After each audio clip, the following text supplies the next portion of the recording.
mataas na yaman at tropikal na klima ng Pilipinas ay nagiging sanhi ng pagiging vulnerable nito sa mga natural na sakuna tulad ng bagyo at lindol at marami pang iba. At ang volkanikong topografiya nito ay nagpapataas ng panganib ng pagsabog na nagdudulot ng pinsala.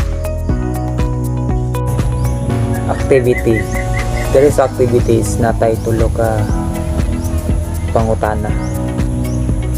Una, student must be identify the regions with the majority of volcanoes and coastal areas on a map among their economic situation. So, pasabot na is kuan. Kinahanglan nga mailhan sa mga estudyante ang mga rehiyon na dunay kadaghanan sa mga bulkan ug sa mga lugar sa baybayon sa mapa sa ilang kahimtang sa ekonomiya. So, muna number 1. Kinahanglan daw nga kuan kanang may balan sa mga estudyante o pila ka mga bulkan ang sa matag lugar sa mapa sa matag lugar o mga kahimtang sa ekonomiya. Ikadua is the student must assess the economic status of communities, their volcanoes or coastal areas, identify their primary livelihood, main and the region economic status. So ang pasabot na niya is kinahanglan daw nga susihon sa mga estudyante ang kahimtang sa ekonomiya sa mga komunidad nga duol sa mga bulkan o baybayon na nag-ila sa ilang unang panginabuhian o kahimtang sa ekonomiya sa rehiyon. So siyon daw sa mga estudyante ang mga kahimtang sa ekonomiya sa ato ang komunidad nga doon sa bulkan. O okay ra ba sila dito or ang ilang mga panginabuhian ba is apektuhan sa bulkan. O there is a number 3 nag-ingon. The activity aims to examine the impact of disasters o natural wonders like coast and volcanoes not only by their location but also their economic standing. So ang pasabot is ang kalihukan sa natumong sa pagsusi sa epekto sa mga katalagman sa mga natural nga katingalahan sama sa mga baybayon o sa mga bulkan. Dili lamang sa ato dili lang diri sa ato ang lugar no, pati na pud sa uban nga mga uban nga lugar ang nakatagamtam sa sa pagbuto sa bulkan o sa mga okasyon kung dili ilang sa kahimtang sa ekonomiya. So sa analysis is nag-ingon diri sa analysis. Thus the presence of this natural hazard combined with vulnerabilities of community effect of disaster. So what is ang presensya ba niining mga natural nga kapaligruhan inubanan sa mga kahuyang sa komunidad? Naghimo ba niini nga galing ay maapektuhan sa atong epekto sa mga katalagman? So sabot is ang presensya ba sa atong natural disaster is makahimo ba kapaligruhan? Para sa ko is yes, makahimo sa kapaligruhan no? Labi na sa atong komunidad.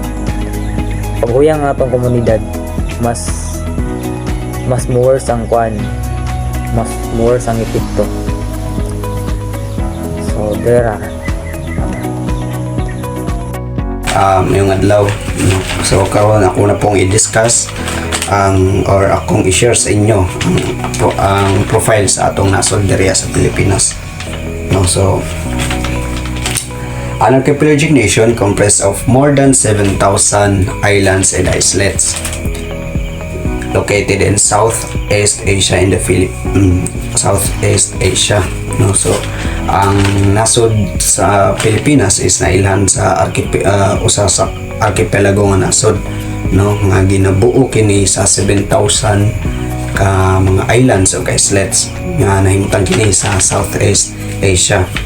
The Philippines is characterized by its three largest islands, Luzon, Visayas, Mindanao, with a total land area covering approximately 300,000 square kilometer, no? Ang Pilipinas is nailhan sa tulo ka mga dagko nga nailhan sa tulo ka mga dagko nga isla nga mao ang Luzon, Visayas ug ang Mindanao.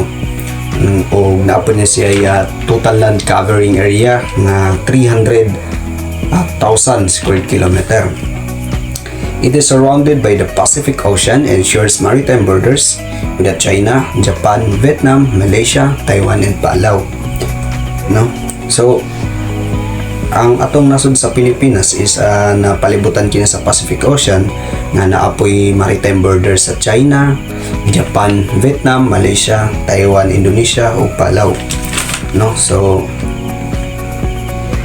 the country also consists of volcanic islands wherein some are active volcanoes and mostly mountainous interior, no? So ang atong nasod diri is sa Pilipinas is naa kini mga volcanic islands, no? So ang uban diri is active volcanoes o napo din sila mga inactive volcanoes, no? So diri sa Pilipinas is almost 24 ang aktibo nga bulkan, no, og 355 ang inactive, no, which is typically surrounded by flat lowlands and plains of differing widths by the coastline. The U.S. Library of Congress in its profile or on countries lists the sea level elevation at 2,954 meters above sea level from the highest point of Mount Apo or in Mindanao Islands.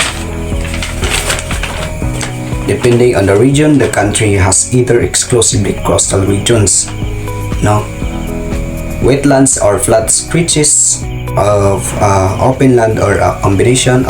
The Philippines does not have desert terrain.